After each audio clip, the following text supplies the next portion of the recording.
Hi, everybody. Welcome to the Lead Podcast. Our intention is to empower the next generation of hospitality industry leaders. Kelly, before we jump in, I've got one question for you. I think you do something remarkable well that's taking really complex situations and making them simple. How do you do that?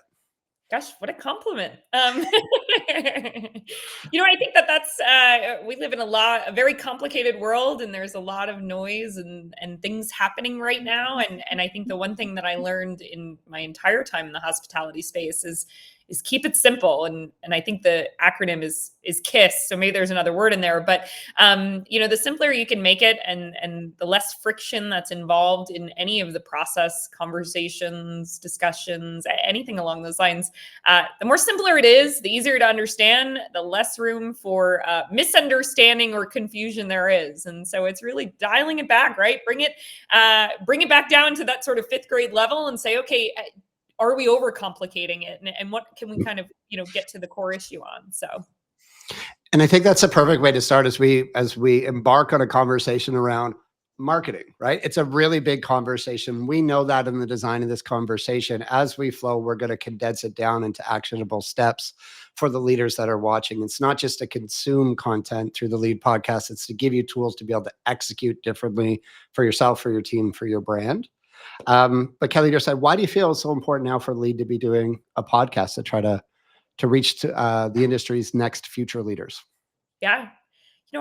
I was in the industry when obviously we went through COVID, and even before COVID, we were seeing sort of a downward trend in those kind of getting involved in the industry. And with all of the different jobs and roles and things that are out there right now, there's a lot that are either shying away or questioning just sort of their positions within the hospitality space.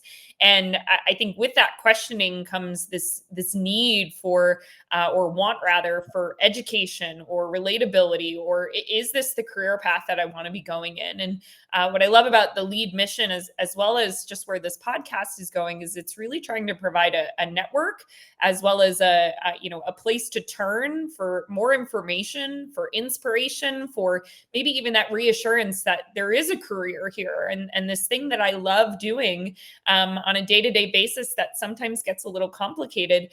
I can turn this into the next 20, 30, 40 years of my life. And with the right tips, tricks, and I would say network, that becomes a possibility. And I think that this podcast is really delivering that for our industry. I love that. And just the empower for those out there that love our industry, that know that you have a career. You can trust us. It is safe. I know we went through the pandemic and got villainized a bit in my language, not Lead, but how do you can trust us. And the intention is to educate so you can trust us a little bit more and find your path. So Kelly, a lot of us know you, but what I'd love to, before we kind of get into the context of the conversation, I'd love to hear a little bit more about your story, your journey. We see the success now, and we see you on all these incredible stages, and I'm taking notes as you speak. Give us a little bit of the background story. Sure. Yeah. It wasn't easy, but I will tell you, it surely started within, the food space. I think my first job back when I had to get my parents to sign off on the paperwork was an ice cream shop. And that was my first sort of exposure to hospitality and what that looks like, right?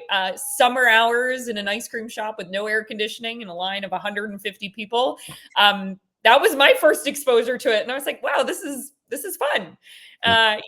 Fast forward a couple of restaurants, and I think every position in between later, I'm still here. And so, I spent the last 12 years all within the hospitality space, varying between, restaurants, hotels, entertainment spaces. I'm even a certified fruit and chocolate arrangement maker, and everything kind of in between. And so it was always sales and marketing and hospitality and how that all kind of works together. So it's definitely been an interesting journey for sure. I'm going to ask a little bit of an off-script question. With all the opportunity you have in front of you as a leader, why did you choose to stay in this industry of hospitality? Because you've done kind of a lot of things, great things inside the industry. Why did you stay? It was I would say it was the people, but I think when you dial that back a little bit, it was really the feeling, and the feeling of camaraderie and togetherness that I was exposed to. It was something where there's nothing like that long shift and being at the end of the shift and looking around at the people that are still standing, right? When the lights are down, the chairs are up. They're like, gosh, we just did that. What a wild Saturday. And I think on the flip side of that, being able to see the emotion and the feeling that comes with food and those that come together to really enjoy, whether it's food or drink, right?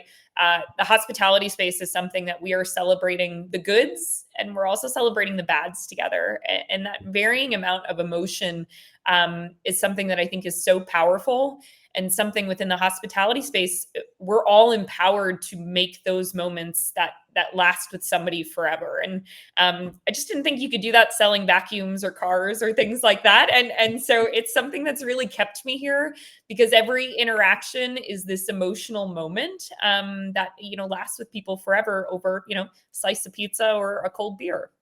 Yeah.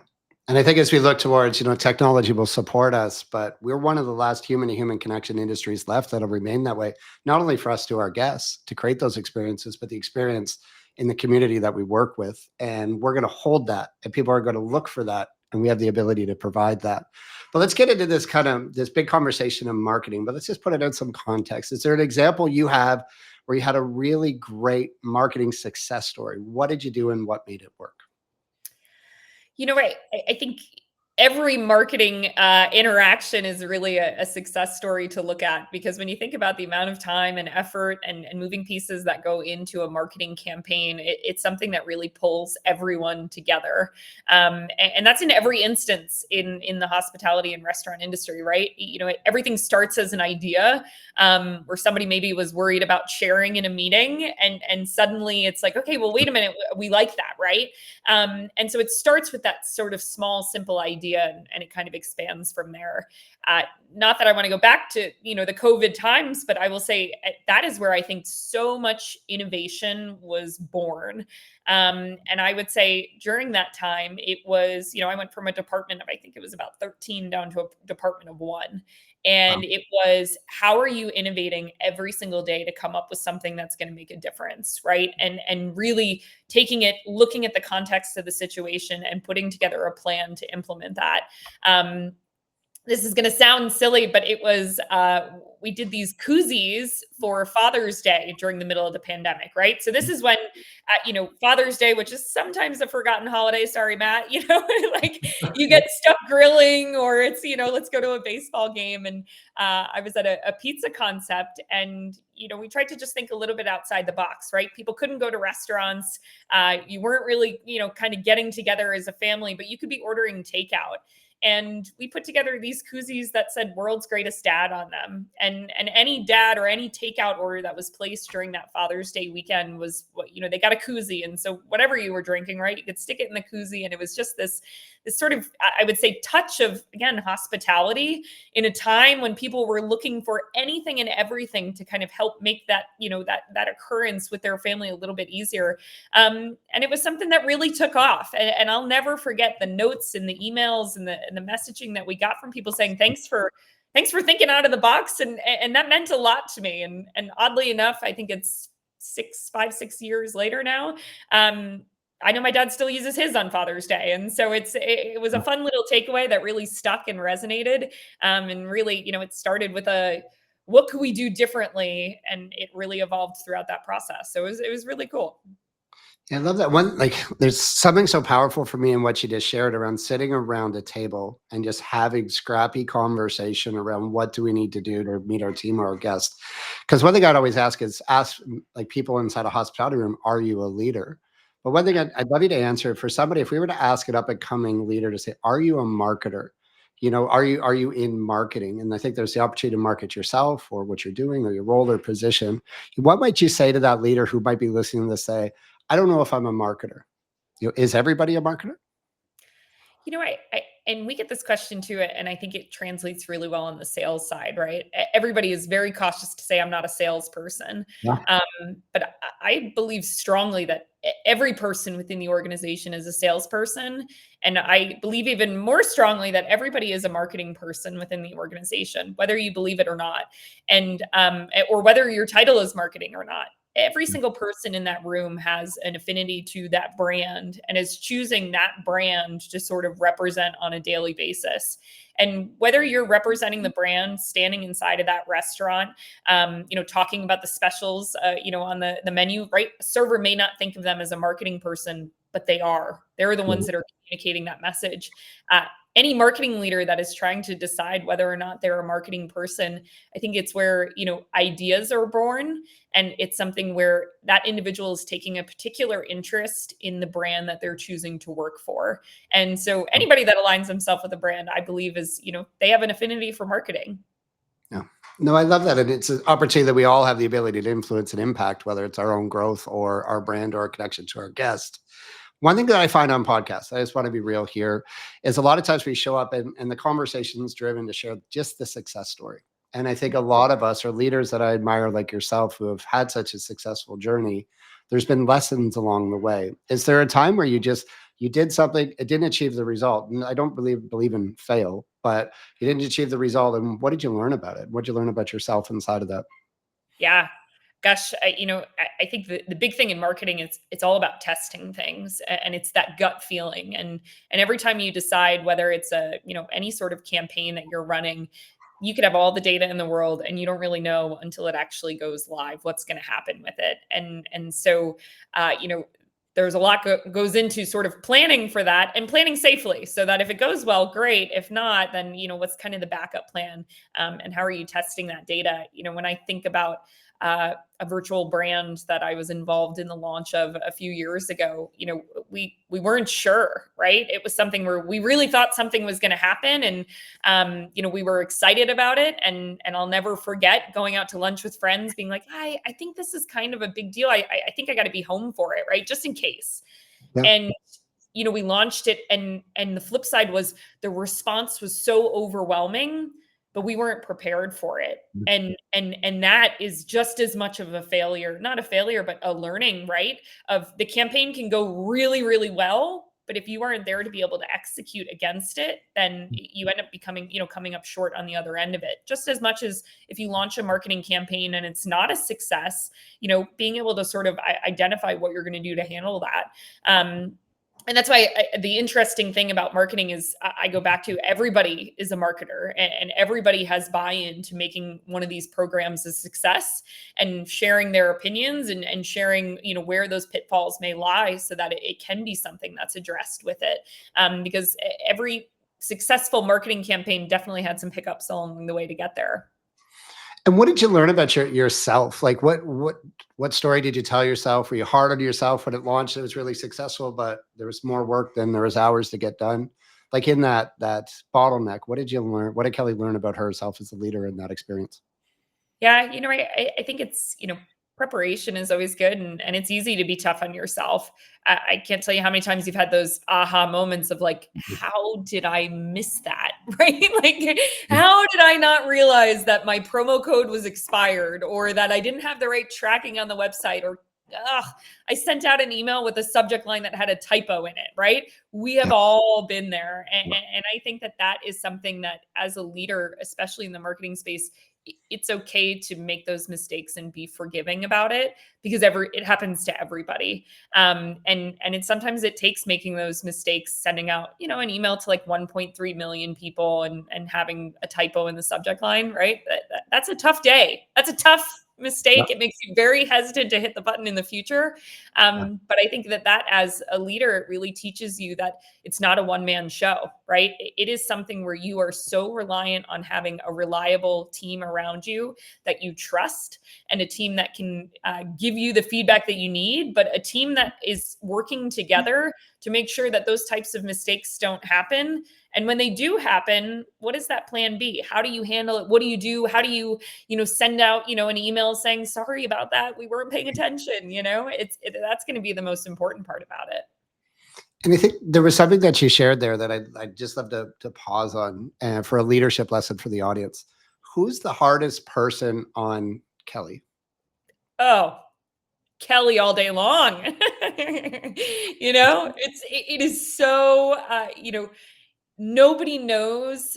And I think this comes sometimes in like the public speaking space. I feel like I remember this from a lesson in high school that everybody sitting in the audience, they don't know what's on that script and they don't know necessarily what's in your head. And you are the only one that is holding this sort of invisible bar for yourself, right? That you want to be held accountable to your expectations. And so it's really easy to be that toughest person on yourself in any position because you're the one that's holding yourself accountable and you're the one that's there at the end of the day. And so I think that forgiveness thing and that the empathy towards ourselves as leaders is really, really important. And I thought that's what I wanted to highlight because you shared something there that was you were hard on yourself, but the empathy for self and that your intentions we're moving forward.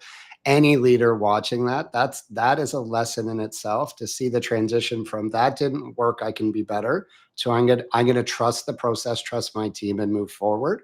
We're talking about marketing, but that can show up in any element of leadership. And tell me just something because it's not my space, but tell me about what really does successful testing look like when it comes to marketing? Not to get in the weeds of the mechanics, but you said everybody's testing. I have a lot of people, we go do one thing, it worked or it did not. Is that testing? I think, yeah, did it work or did it not work? And being able to ask the questions, I think that's the big thing as marketers and in really any position, right? It's being inquisitive about what you're spending your time on.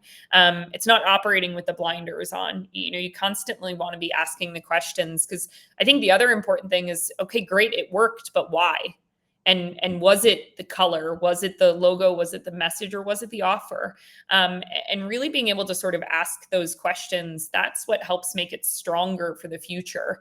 I think that's the biggest pitfall. I was like, wow, sales went up. That's awesome. But it's like, okay, well, why did they, right? Yeah. Because when you get held accountable for sales the following week and sales don't go up, right? It's, well, what's the reason? Is it because we didn't send a text? Is it because the email was sent out differently? And constantly being able to sort of pull those levers. But I think it all starts with asking those questions. And that's where I think those tests come from as well. It's everybody wants to increase sales, but do you have the labor to increase it, right? Do you have the budget? Do you have the resources? What tools do you have? And it all starts within the questions. And I think that's where it continues to evolve as well. Yeah, I think it's so powerful there, right? To step back and say, what are the questions? What is measurement? What is success up front? Running your program and then coming back to the conversation. So I remember when I was young and I worked for Anheuser-Busch, I did the travel day with the big president and we went into an account and I asked the partner, how did it work? And this day, but 25 years later, I can still remember exactly where we were in this small town in rural Ontario. And he said, I haven't seen anybody do that. He said, that's the missing link because it's not just about doing stuff, it's supporting our partners. And did what we did it get the result that we wanted? So right now, what you've shared is probably a missing link between, creating, marketing, and executing. But to the leader out there that's saying, we just don't have time. Like we're so busy. How do we create the attention or the need for people to find time to ask the questions, do the follow-up? How can we shift someone's perspective? Yeah, I think it is all a team effort, and I think that's where leadership is important when it comes to marketing and asking those questions. It's one thing to ask questions. I think it's another thing to take action on the answers. And we see that in so many, I would say, roles within the restaurant. It's not just about can you make sure that we're selling more dessert, right? It's how do we eliminate all the roadblocks to be able to do that. So when your server tells you that, the carrot cake sucks, it's something where it's like, okay, well then, what is that, right? Is it bringing a new product in? Is it because the price point's not right? Is it because we're not putting a dollop of ice cream on it? And so I think it is sort of this, very cyclical sort of question and answer process to make sure that, yes, be okay with asking questions and empower your team to ask questions, but make sure that you're actually listening to the answers and implementing action against those answers. Having an understanding of your business and seeing where the key areas of opportunity are. I think that is, time is limited right now. And so as a marketer, it's where can I get the biggest return and what is most important to this business given our four walls. And I think, there's a lot out there about marketing. There's a lot of shiny new toys and solutions and fun things to explore, but nobody knows your four walls better than you and your team do. And so it's so important to be listening to your team, but knowing the bandwidth in the team that you're working with. Because it doesn't matter what solution you bring in, if you do not have the buy-in or the right team or even the right customer for it, you'll end up spinning your wheels on it and saying, why didn't this work? And it's because, back to question one, right? Was it a right fit for our team? Yeah. So I think, like, for the leaders out there that are listening, no matter what your capacity for marketing is, we're all marketers inside of our brand. Kelly's been successful in the industry. She's gone out and started her own company that's in so much demand, it's growing and scaling. But I think the difference, if you listen to what she shared, it's not the tactics of what to do. There's front end clarity and there's back end conversation.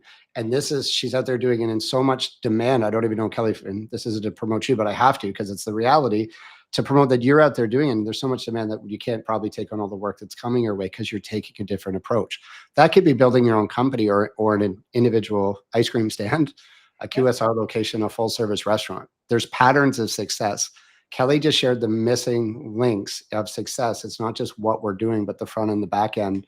And I'm grateful because I've taken notes and learning from this.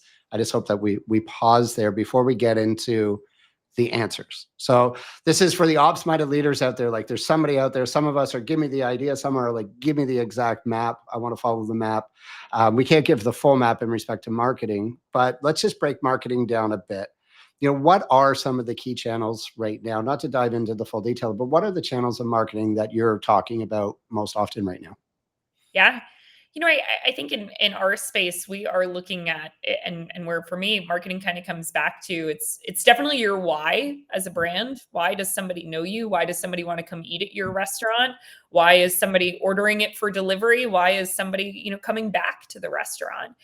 And so really being able to have a clear definition of who you are as a brand, I think that's marketing to me, right? You want somebody to know that because that's what's going to continue to answer all the other questions for you. But the big thing is really distribution. It's looking at what are some of those channels that you can very efficiently and cost effectively get your brand out there to just get somebody interested in it so that they continue to keep coming in and they continue to keep coming back. I think the why is what gets somebody interested, but it keeps them coming back. And all of those other channels are the things that are going to help with that, keeping the brand top of mind and introducing them. Everybody loves to say it and loves to hate on the third party platforms for, delivery and any of those things, but it's an acquisition channel. And Yep. if you're not thinking about how can I get my brand in front of as many new customers as possible, that's the benefit of those platforms right there, is that you've got a hungry person that is going to choose something to eat, looking at a phone saying, which restaurant is it going to be? And that's the channel that you want to kind of get them interested inside of it. But, outside of that, it's some of those standard marketing procedures. But for me, I think restaurants nowadays more than ever need to be leaning on that local store marketing side of things. Yeah. It is so important to be a brand in the community, be a brand that people know and stand out, whether you are a mom and pop location in your local area or you're a franchise of thousands and thousands of stores. You still have the opportunity to stand out and be that best location, the one with the coffee always tastes better there, or the sandwich is always better at this one. And there's a reason why I drive out of my way for it.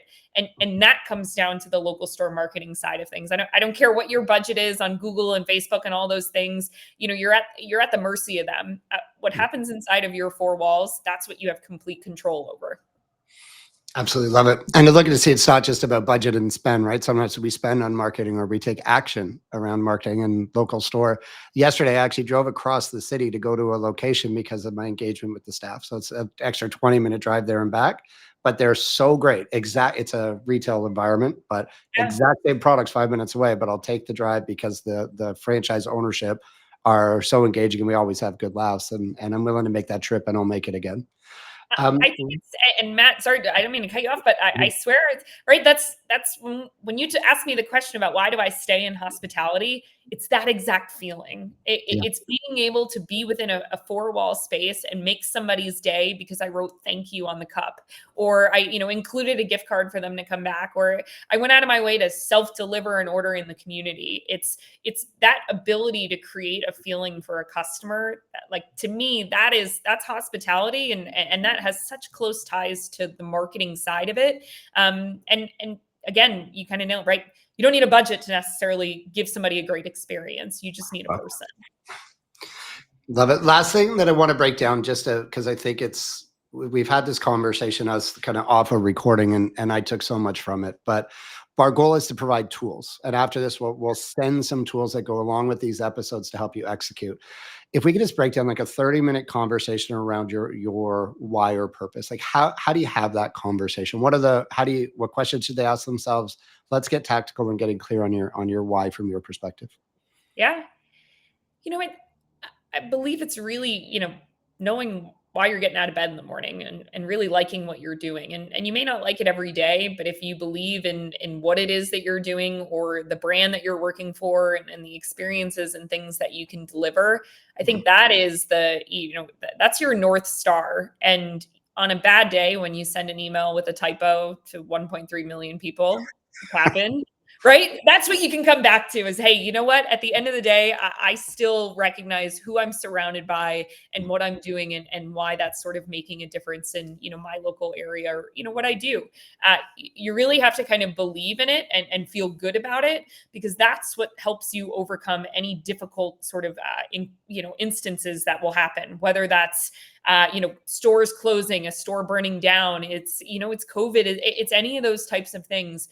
When you have that affinity for what you're doing, whether that is sales, it's marketing, it's operations, it's any of those things, and with a brand that you feel really good about, that's something that, kind of carries you through, and will make you want to stay, 5 years, 10 years, and learn as much as possible that while you're there. We talked about marketing and asking questions. I think questions are just as important in a leadership role, as well as defining, not only who you are, but what you want to be doing. Turning that around and asking yourself the questions of, do I enjoy doing this? And am I good at it, but do I enjoy it? Or do I feel like I want to keep learning more about this? I think is something that can help kind of paint that picture and that journey for you. I love it. One thing we always say to leaders in some of our sessions is people spend more time planning their vacation than they do their why and their intention in their work. And I say this caringly, but if there's one action that you do after you watch this episode over your coffee or your beer or your lunch, is take the time to revisit your why. It's there, whether it's written or you understand it or not. It's just getting comfortable with it. And then how do you share it? Because if you hold it, people don't know it and they can't rally around it. Kelly, what's one message that you want to share with the leaders out there watching this? What's one closing thought just to leave them with it, support their journey? Matt, you kind of just said it right, of being able to sort of write down and share your why. The biggest thing about the hospitality industry is that we all started somewhere. We all started in an ice cream shop, or as a server, as a hostess, as a busser. And there are a lot of key people that helped fuel that journey, whether they know it or not. And that could be because they knew that, they recognized leadership in you as an employee, and they helped promote you or get you those extra hours and shifts so you could keep learning. Or it's something where you expressed you wanted to move into a management role. And so I think the biggest thing is sharing your journey with those around you, but not being afraid to ask for help. And why I love the LEAD organization is that it's providing that network for you that you can ask questions to, that you can gut check, that you can ask advice to. It's really something where we all were in that same spot at one point or another, and either we pivoted in our career, or we doubled down on it, or we made different decisions. And so that's the biggest thing. Ask the questions of those around you. Find your tribe that you can live within, that's going to help you grow, and be clear on that mission that you're going after, and make sure everyone knows it. Thank you so much for sharing your experience and your journey with us today. Lots to follow, lots of follow-up tools to follow up with the episode, and hope that you do different for you for your team, for your guest, and for your brand. Thanks, Kelly. Yeah.